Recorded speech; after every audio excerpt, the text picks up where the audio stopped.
Assalamualaikum warahmatullahi wabarakatuh. Pemirsa Siak Televisi dimanapun Anda berada, bagaimana kabar Anda hari ini? Dalam episode perdana Suara Rakyat, saya akan mengajak Anda untuk mengenal lebih dekat 3 sosok pimpinan tertinggi di Gedung Panglima Jimbam DPD Kabupaten Siak. Mereka adalah yang pertama Ketua DPD Kabupaten Siak, Bapak Haji Asmi SE. Assalamualaikum Bapak. Kemudian ada Wakil Ketua 1 Bapak Fairuz SAG. Assalamualaikum Bapak. Kemudian Wakil Ketua 2, Bapak Androy Adirianda SH MH CLA. Assalamualaikum Bapak. Nah, saya juga akan mengajak Anda, pemirsa Siak Televisi, untuk melihat atau menapaki awal bagaimana perjalanan karir 3 pimpinan ini, mengawali karir mereka di dalam dunia perpolitikan, kemudian azam apa yang sebenarnya mereka bawa sehingga mendudukkan mereka sebagai wakil rakyat di Kabupaten Siak. Dan sejauh mana peran mereka dalam menyuarakan, mengakomodir, serta merealisasikan mimpi-mimpi masyarakat Kabupaten Siak yang diamanahkan di pundak mereka. Inilah Suara Rakyat dalam episode Aku Wakil Rakyat bersama saya, Eki Novemirata.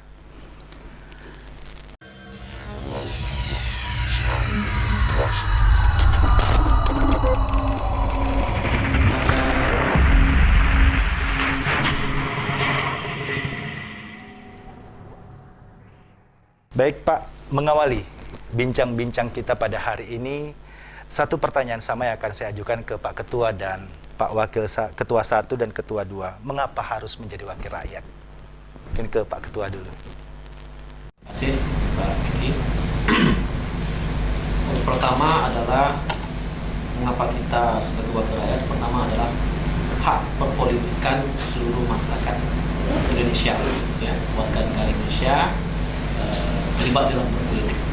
Dalam hal ini kita selaku kader partai, ya, kader partai tentu saja menjadi pengurus partai, menjadi kader partai tentu saja tujuannya adalah adanya satu keterwakilan masyarakat, tapi melalui partai politik. Dalam hal ini saya sebagai wakil rakyat berasal dari Partai Golongan Karya. Dengan tujuannya adalah mungkin disinilah adanya suatu peran masyarakat di dalam pemerintahan. Dalam pemerintahan sebagai menunjuk wakilnya untuk sebagai pepanjang tangan pemerintahan. Disitulah fungsi dan peran kami sebagai wakil rakyat yang sudah diatur dalam undang-undang, di mana bahwasanya sebagai penyelenggaraan pemerintah daerah itu adalah salah satunya adalah wakil rakyat yang dipilih oleh masyarakat melalui pemilu. Itu sudah diatur di dalam Undang-Undang Nomor 23 Tahun 2014 bahwasanya DPRD itu adalah penyelenggaraan pemerintah. Nah, jadi kami ini adalah utusan atau perpanjangan masyarakat lah di dalam pemerintahan dalam rangka menjalankan roda pemerintahan kerjasama dalam hal ini dengan kepala daerah. Oke. Kalau dari Pak Fairuz sendiri seperti apa? Ya, terima kasih. Oke. Assalamualaikum warahmatullahi wabarakatuh. Pertama dulu ya, semasa kuliah saya ini aktivis ya, di kampus, ya. Pernah menjadi ketua mahasiswa Kabupaten Kampar untuk Provinsi Sumatera Barat, pernah terpilih jadi ketua mahasiswa Riau. Nah, waktu itu saya pernah ke Kampar. Saya bertemu dengan Pak Haji Suwardi, Ketua DPD Kampar dari Golkar. Dan juga Pak Amin waktu itu, senior DP3 yang juga 5 periode menjadi anggota DPRD. Waktu itu saya diminta mereka, Fairuz nanti selesai kuliah ikut Golkar. Saya jamin nanti menjadi anggota DPR gitu ya. Juga Pak Amin juga begitu. Saya tertantang memangnya kalau kita ingin membangun ya, melanjutkan aspirasi rakyat ya, itu tentu harus butuh lembaga ya. Lembaga yang dengan lembaga itulah kita bisa menyuarakan ya, keinginan rakyat. Jadi salah satunya di DPRD. Kalau kita tidak di pemerintah ya di DPRD, karena kita punya power untuk itu. Makanya di DPRD ini kan kita ini wakil rakyat yang punya hak ya, untuk memperjuangkan rakyat, terutama di dapil yang menjadi di mana kita dipilih oleh rakyat di dapil kita. Jadi bagi saya menjadi anggota dewan ini adalah amanah. Yang amanah ini ya tentu untuk memperjuangkan keinginan-keinginan rakyat di DPRD. Jadi saya memang dari awal itu tidak punya keinginan yang lain. Saya dari awal semasa kuliah sudah punya niat ingin jadi anggota dewan, ya, karena saya ingin berjuang untuk rakyat, ya, untuk rakyat lah pada umumnya. Nah, Pak Andre sendiri seperti apa? Terima kasih.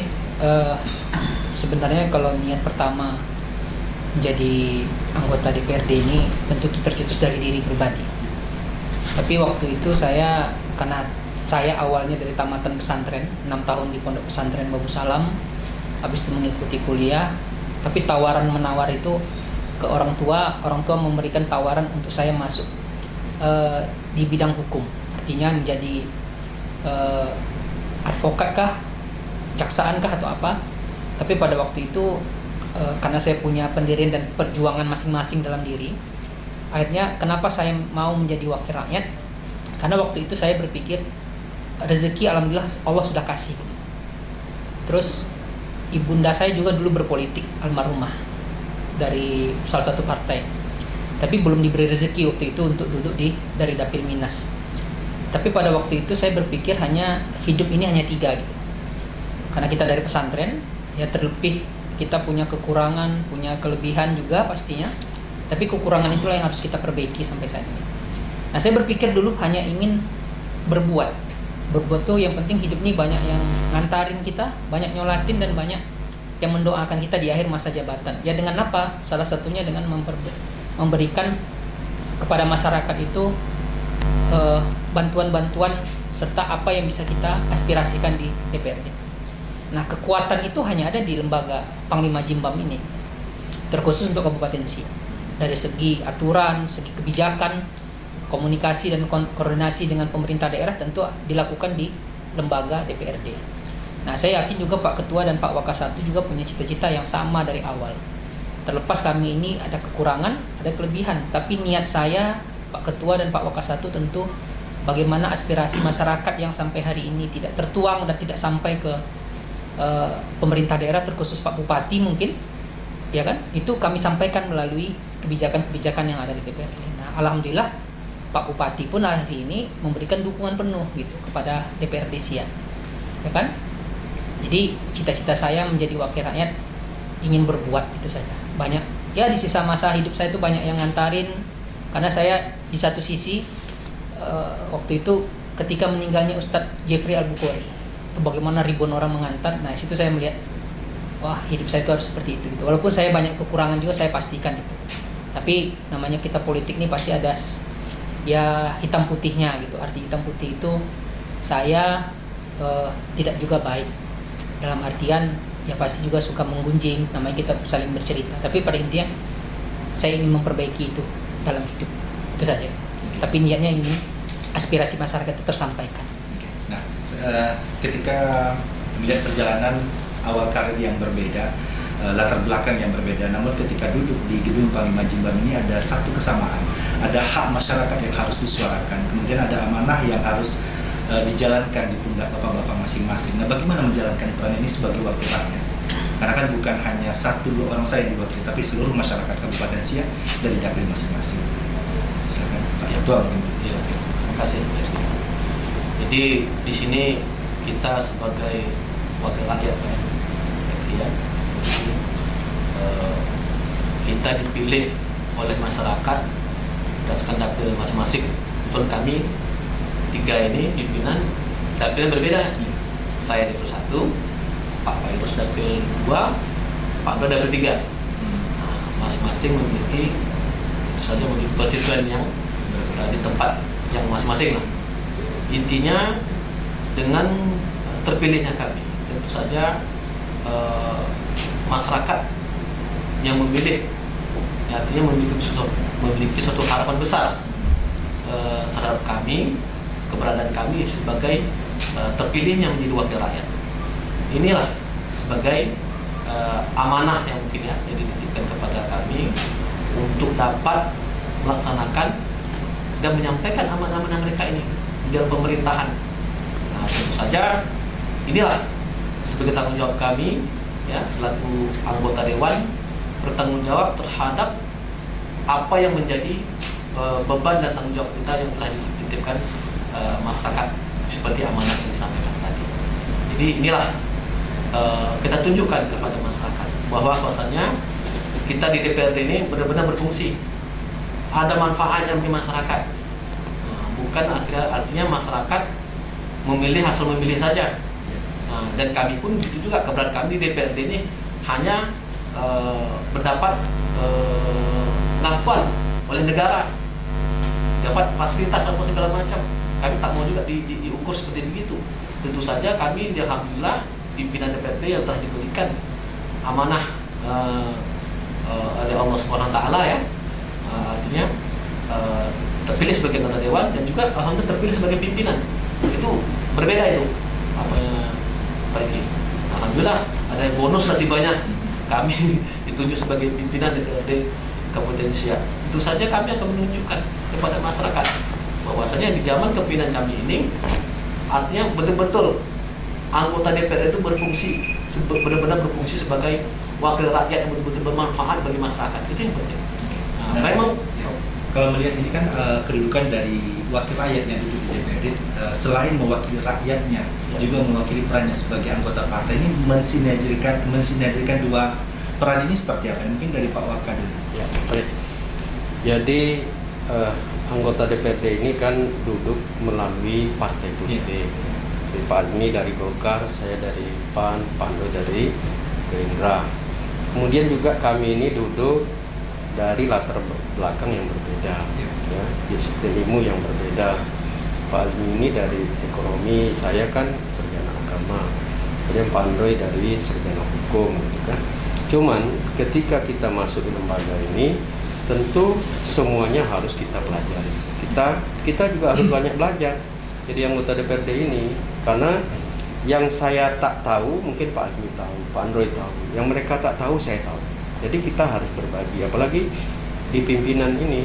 Saya berterima kasih ya dengan pimpinan Pak Azmi ini, sebagai ketua DPRD. Walaupun mungkin Pak Android dan Pak Azmi ini, saya ini lebih senior mungkin, baik dari umur, dari jabatan sudah 3 periode, di partai juga sudah pernah ketua partai dan banyak jabatan yang saya duduki di partai politik.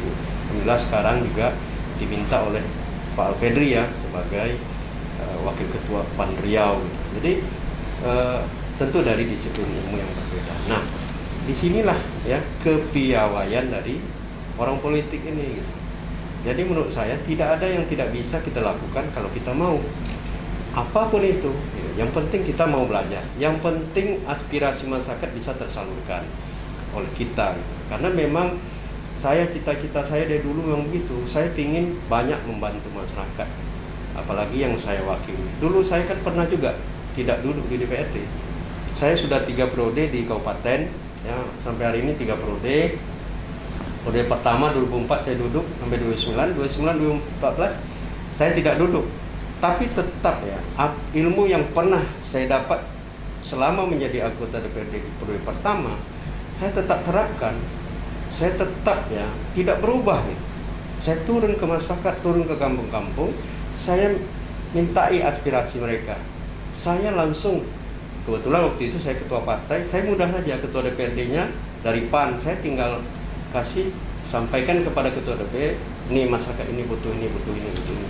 Sehingga aspirasi mereka itu tersalurkan dengan baik. Saya rasa itu tidak ada ya suatu hal yang tidak kita bisa lakukan kalau kita mau.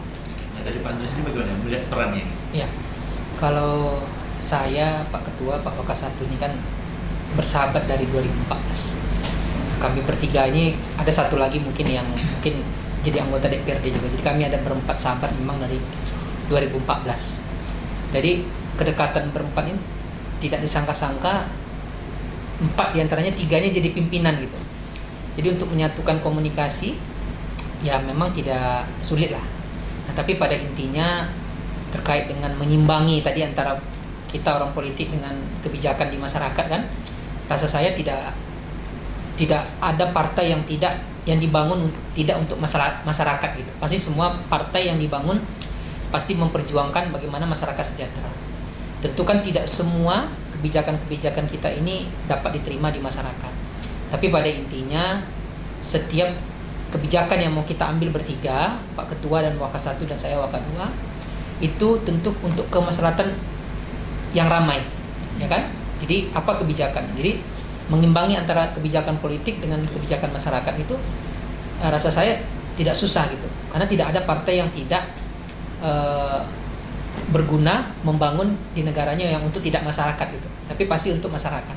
Nah, tadi terkait dengan pertanyaan Bapak tadi, ya bagaimana mengimbanginya, tentu kami berusaha membuat kebijakan di DPRD dengan kebijakan yang menguntungkan banyak orang gitu. Bukan menguntungkan sikit-sikit atau menguntungkan pribadi-pribadi gitu. Nah, makanya kami berembuk bertiga, terkadang ya saya, Pak Fairuz, Pak Azmi juga pasti ada selek, ya kan? Karena pola pikir berbeda-beda dari yang disebutkan Pak Fairuz tadi, dari latar belakang berbeda-beda. Tentu kami juga akhirnya bermusyawarah. Ya kadang putus, kadang tidak putus gitu. Itu wajar dalam politik. Tapi karena kami sudah bertiga ini berteman dari 2014, ya tahu cara masing-masing untuk berbaikan kembali gitu. Arti berbaikan itu berkomunikasi kembali, silaturahminya. Tapi kebanyakan tujuan kami bertiga itu jarang yang tidak sama, pasti sama semua. Ya, hampir 80% sama. 20% kadang ada juga slacknya gitu. Itu tidak dipungkiri gitu oleh Pak Ketua dan Pak Wakil 1 ya, karena berbeda daerah. Oh, yang ini maunya dapil 1 begini, dapil 2 begini, dapil 3 begini, dapil 4 berbeda. Jadi artinya untuk menyatukan antara politik, kebijakan politik ada, kebijakan di masyarakat ada, rasa saya hampir 90% lah seluruh partai itu pasti mendukung kebijakannya untuk masyarakat di Kabupaten Siak. Nah, kendala dalam menjalankan peran tugas dan fungsi sebagai wakil rakyat ini seperti apa? Siapa nih yang mau jawab dulu? Pak Asmi. Oke. Kalau peran apa dan tanggung jawab ya dalam melaksanakan sebagai wakil rakyat ini, sebenarnya kalau berkaitan dengan kendala ya biasalah, pasti ada lah. Sekarang ini bagaimana kita bisa menyikapi dengan baik terhadap persoalan atau masalah-masalah yang ada. Kenapa? Ya nama masalah pasti ada, ya kan? Terutama di dalam masyarakat. DPRD inilah sebagai tempat masyarakat mengadu terhadap masalah-masalah yang muncul di dalam masyarakat. Memang banyak sekali persoalan yang muncul di masyarakat. Masyarakat datang sudah mengadu, ya kan, ke DPRD. Karena inilah fungsi DPRD, wakilnya mereka, ya kan? Nah, mereka mengadu sama wakilnya di pemerintahan. Nah, dengan harapan apa persoalannya, apa masalahnya di dalam masyarakat itu, wakil rakyatnya mampu untuk menyelesaikan atau paling tidak mampu untuk menghubungkan kepada pemerintah supaya apa masalahnya dapat diselesaikan dengan baik. Nah, mungkin hal ini banyak beberapa contoh masalah di dalam masyarakat, ya kan? Atau aspirasi masyarakat, bukan masalah saja, masuk aspirasi, ya kan? Dalam hal pembangunan di tiap daerah ya, seperti di kecamatan, desa-desa, atau segala macam. Mereka melaporkan sama kita.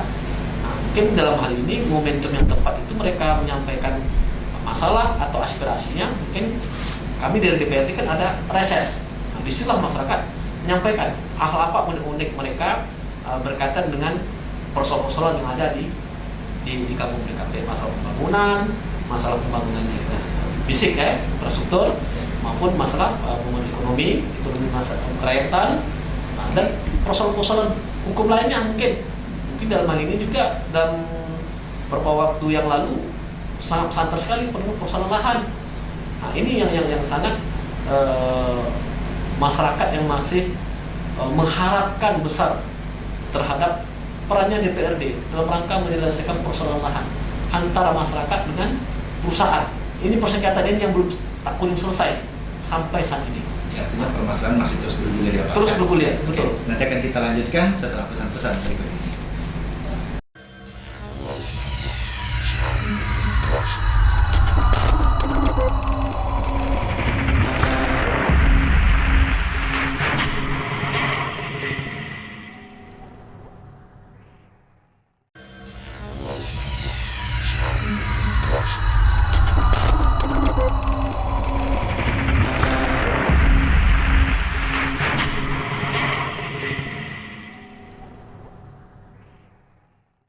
saudara masih di Suara Rakyat bersama dengan pimpinan DPRD Kabupaten Siak. Nah, tadi menyambung dari apa yang disampaikan oleh Pak Ketua mengenai banyak sebenarnya permasalahan-permasalahan yang ada di masyarakat kita. Sebenarnya permasalahan yang ada ini sudah sepenuhnya terakomodir oleh wakil rakyat ini atau gimana, Pak? Mungkin Pak Fairuz bisa menjawab. Ya pastilah ya, dalam hidup ini pasti banyak kendala dan masalah. Apalagi di suatu lembaga. Apalagi kami ini kan ada mungkin dari partai politik sendiri, internal, kemudian di lembaga itu sendiri, kemudian di masyarakat. Jadi kan tak mungkin semua bisa terpuaskan. Tentu banyak kendala-kendala di lapangan. Nah, kemudian kan kadang-kadang ini yang belum bisa dipahami oleh kawan-kawan, mungkin masyarakat, gitu ya. Tapi kita tetap berjuang melakukan hal yang terbaik untuk mengatasi kendala-kendala tersebut. Jadi tentunya dalam apalagi menjadi pemimpin, tentu banyak hal-hal yang menjadi tuntutan dari apa yang kita pimpin.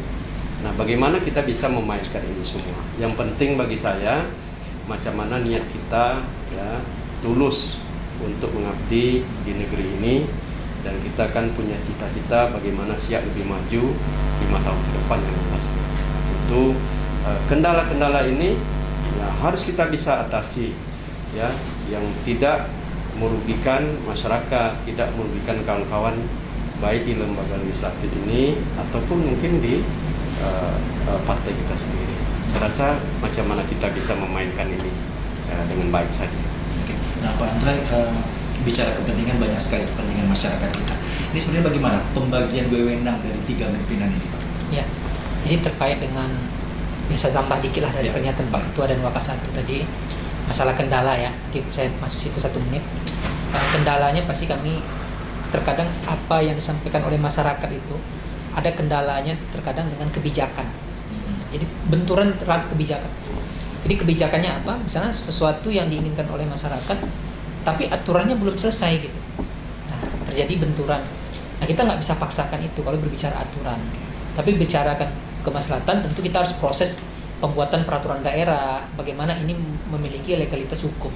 Nah, kendalanya terkadang yang kami dapat adalah keinginan masyarakat terkadang terbentur oleh aturan. Nah, itu seringkali terjadi. Nah, ada perusahaan tadi yang dibilang Pak Ketua dengan masyarakat, ada tadi Pak Fairuz bilang semua mungkin tidak dapat diakomodir.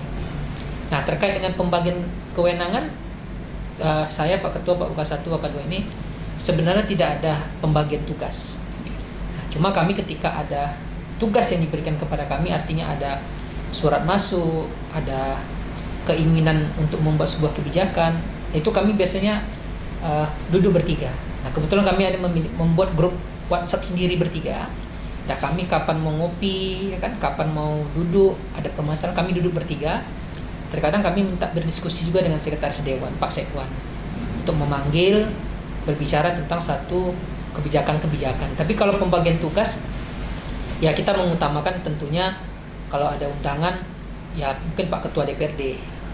Tapi kalau Pak Ketua DPRD berhalangan, antara kami berdua lah yang mungkin nanti diutus oleh Pak Ketua.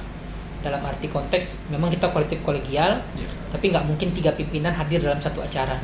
Nanti di kantor pimpinan nggak ada yang tinggal gitu. Jadi terpaksa kita membagi. Kadang kebijakan itu ya mungkin Pak Ketua hadir di acara Pak Bupati atau Pak Wakasatu atau saya. Terkadang kalau acaranya pas di dapil saya mungkin yang berangkat. Nah, kalau dapil 2 kadang Pak Fairuz selaku wakil di dapil 2. Terkadang kalau di dapil 4 karena kami bertiga hadir gitu.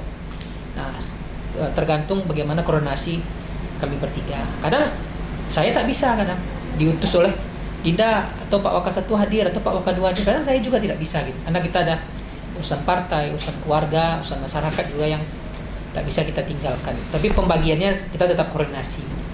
Itu saja. Oke. Nah, bicara menyambung dari apa yang disampaikan oleh Pak Andre tadi, berbagai benturan kebijakan.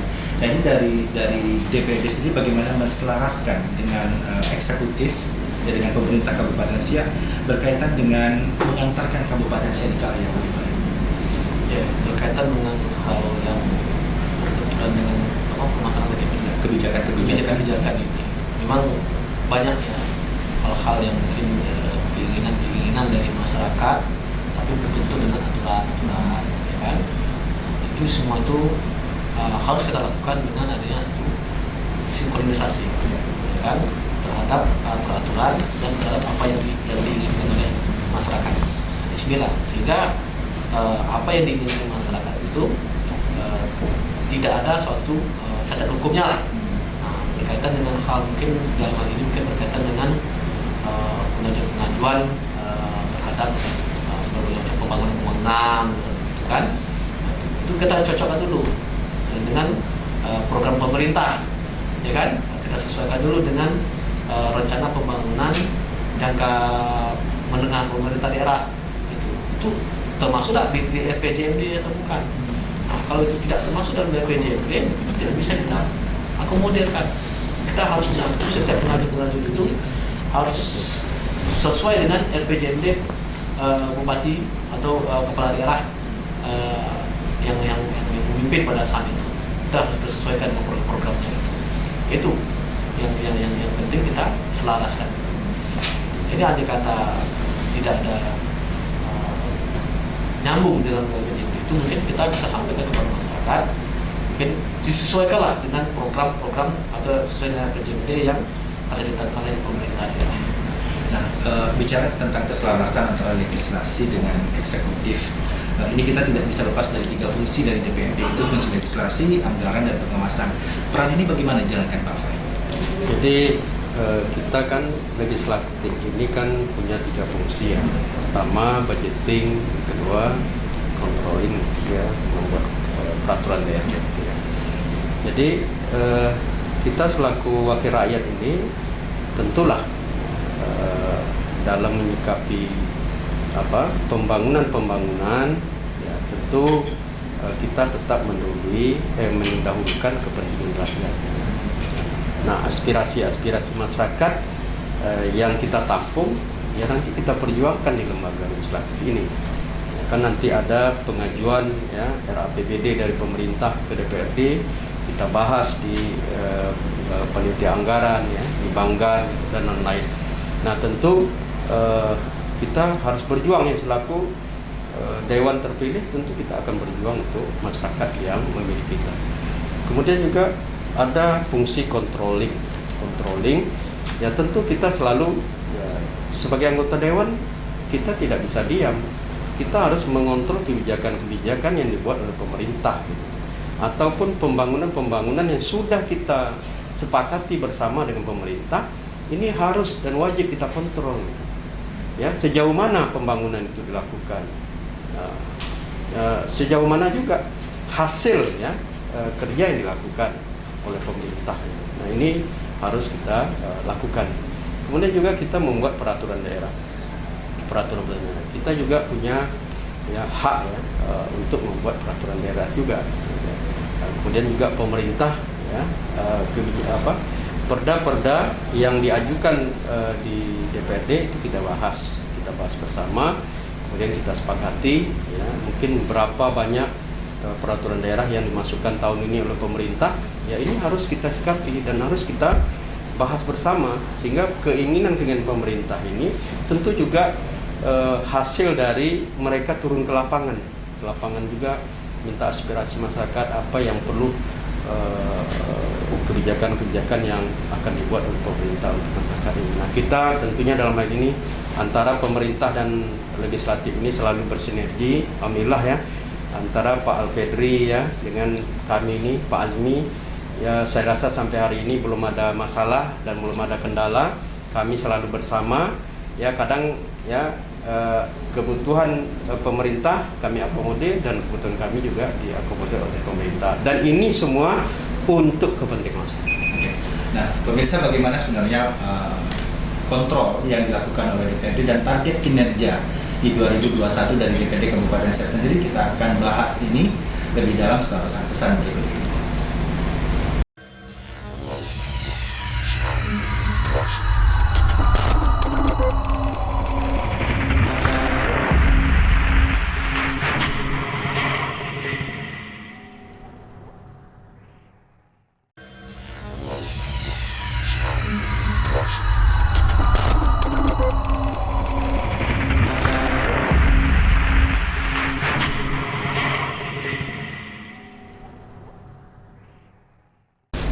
Pemirsa masih bersama saya di Suara Rakyat. Pak Androy, ketika kita bicara masalah controlling yang dilakukan oleh DPRD, ini ada kontrol terhadap kepentingan dan ada kontrol terhadap kebijakan. Nah, ini bagaimana proses evaluasi yang diberikan? Ya. Sampai hari ini kita terus dapat mensisihkan lah, artinya menyisihkan itu yang mana kepentingan, terus yang mana ada kebijakan. Nah, tapi pada intinya kepentingan yang kita buat ini kan untuk kepentingan bersama. Tentu dibuatlah dengan sebuah kebijakan-kebijakan yang bagaimana menguntungkan masyarakat Kabupaten Siak. Banyak aturan-aturan yang kita buat hari ini itu semuanya untuk kepentingan di masyarakat. Tapi ada juga kebijakan yang kita buat ternyata bertentangan dengan aturan yang lebih tinggi di atasnya. Jadi ada namanya peraturan undang-undang, ada yang dengan sebuah kebijakan yang dibuat di pusat, tapi tidak bisa kita buat di kabupaten. Artinya kepentingan ini tak bisa kita sesuaikan dan kita buat.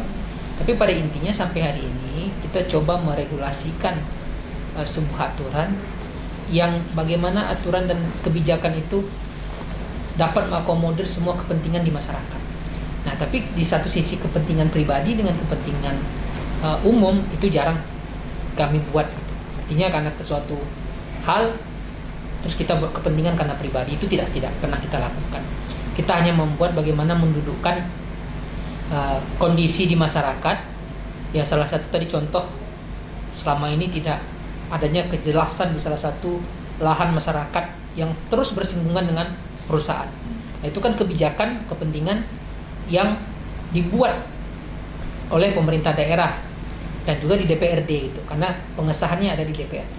Nah, sering kita jumpai gitu antara satu sisi dengan kepentingan yang masyarakat lebih luas dengan kepentingan yang pribadi yang memasukkan sebuah regulasi ke situ. Nah, ini yang sebenarnya harus kita pilah-pilah dan terkadang kita juga harus konsentrasi. Artinya membuat regulasi itu agar ini tidak bermaksud membuat masyarakat umum yang lebih banyak tersakiti. Makanya kita bagaimana membuat regulasi singgungan antara kedua belah pihak yang mungkin sama-sama memiliki kepentingan di DPRD. Ya, contohnya dari satu sisi masyarakat, di satu sisi orang lain mungkin ya tanda kutip entah itu perusahaan, entah itu apapun namanya yang ingin kebijakan ini dibuat. Tapi pada intinya kita buat kebijakan ini seluruhnya nyaman, perusahaan juga berinvestasi di Siak dengan nyaman, masyarakat juga hidup di tengah-tengah masyarakat juga nyaman. Jadi kepentingan ini kita buat untuk kepentingan bersama dengan kebijakan-kebijakan yang kita buat untuk masyarakat ramai. Itu saja. Nah, untuk 2021 ini target kinerja dari DPRD seperti apa? Target kinerja dari DPRD ini kita dari DPRD bagaimanapun di dalam kerja dan menjalankan fungsinya sebagai fungsi kontroling, fungsi legislasi dan fungsi budgeting. Tentu saja ini kita maksimalkan di dalam hal sebagai menjalankan perannya dan sebagai fungsinya hal utama dalam hal ini juga kami dalam hal mencapai target ini banyak hal-hal yang mungkin PR yang mungkin dari pemerintah maupun dari kami. Nah, semua itu kan harus dikomunikasikan, terutama dalam hal pembuatan peraturan daerah. Banyak sekali peraturan daerah yang dulu ditangani di bidang di DPRD itu ada badan legislasi dulu, sekarang Bapak Perda ya. Nah, Bapak Perda itu adalah calon-calon peraturan daerah yang harus dibahas dan disahkan menjadi sebuah peraturan daerah. Nah, itulah tugas yang harus kami capaikan. Kenapa? Karena ini pemerintah daerah tentu saja dalam hal menyelenggarakan pemerintah ini tak lepas dari aturan yang telah disahkan oleh DPRD. Baik peraturan itu diajukan dari bupati maupun juga peraturan daerah itu dari inisiatif dari DPRD itu sendiri. Mungkin itulah target upaya kita. Ya, Pak Fai, PR 2020 dari DPRD yang terbesar yang belum terselesaikan apa sih Pak? Yang mungkin akan menjadi target nih di 2021 ini. PR Yang belum terselesaikan mungkin di 2020.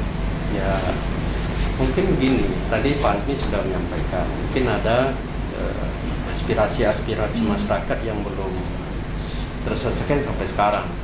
Tadi permasalahan lahan ya, sengketa lahan antara masyarakat dengan perusahaan-perusahaan yang sampai hari ini belum kunjung selesai. Nah, ini kami juga baru beberapa waktu lalu menerima ya masyarakat dari berbagai daerah lah, dari Pusako ya, dari Dapil 2, itu semua terkait masalah lahan, sengketa lahan. Nah ini ke depan mungkin kami akan menyikapi ini, apakah kita nanti menyelesaikan dengan membentuk pansus kah ya, atau bisa diselesaikan oleh komisi ya, dalam hal ini komisi 2, itu nanti akan kita bicarakan untuk ke depannya. Mudah-mudahan ya masalah-masalah yang yang berkaitan dengan masyarakat ini bisa cepat diselesaikan. Mungkin juga masalah ekonomi masyarakat, pendidikan, ya menurut saya memang ya mana ada yang sempurna kita ini kan, semuanya pasti ada kekurangan-kekurangan, dan bagaimana kita bisa menutupi ya, menyelesaikan kekurangan-kekurangan yang ada ini, baik itu pemerintah ataupun lembaga legislatif. Nah, terakhir nih Pak Andre, sebagai bagian penutup dari bincang-bincang kita hari ini, satu pesan buat masyarakat kita untuk melihat bagaimana sebenarnya peran dari DPRD itu sendiri. Ya. Pada intinya kita yakin tanpa masyarakat kita juga tidak bisa berbuat apa-apa. Tanpa masyarakat kita juga bukan siapa-siapa. Nah, kita ya minta kepada seluruh masyarakat Kabupaten Siak percaya dengan wakil rakyat. Nah, apa yang kami lakukan ini semaksimal mungkin gunanya untuk kepentingan seluruh masyarakat Kabupaten Siak. Siak ini kan sudah seperti kampung kita besar dan dibesarkan itu di Siak. Terlepas saya bermarga dari suku Batak, ibu saya Melayu, Pak Pairus mungkin dari orang Kampar, Pak Azmi dari suku Melayu, tapi kita sudah dibesarkan di Siak. Siapa yang sebenarnya yang tidak mau Siak ini berkembang lebih pesat gitu. Tapi terkadang kita disinggungkan dengan isu-isu yang kebenarannya tidak bisa dipastikan. Nah, akhirnya termakanlah oleh masyarakat dengan isu-isu itu. Nah, ada ketidakpercayaan mungkin kepada wakil rakyat di dapil masing-masing. Nah, tapi pada intinya karena kami ini wakil rakyat dari latar belakang yang berbeda-beda, saya berharap pada seluruh masyarakat Kabupaten Siak harus menjadi salah satu kabupaten terbaik di Provinsi Riau dengan kepemimpinan Pak Pedri yang saat ini. Tentu kita harap masyarakat percaya dengan wakil rakyatnya, apa yang akan dilakukan, bagaimana Kabupaten Siak menjadi kabupaten yang lebih baik. Terima kasih Pak Ketua, Pak Wakasatu dan Wakadua untuk waktunya untuk bincang-bincang di episode perdana Suara Rakyat. Jadi nanti program ini juga akan terus bergulir. Kita akan terus mengabarkan kabar dari parlementaria dari Kabupaten Siak dari Gedung Panglima Jimbang ini. Sekali lagi kami ucapkan terima kasih dan selamat menjalankan pekerjaannya. Saudara, demikianlah bincang-bincang kita dalam episode perdana Suara Rakyat kali ini. Saya Kino Femirata mewakili seluruh kerabat kerja yang bertugas mengucapkan terima kasih atas kebersamaan Anda. Billahi taufiq wal hidayah. Wassalamualaikum warahmatullahi wabarakatuh.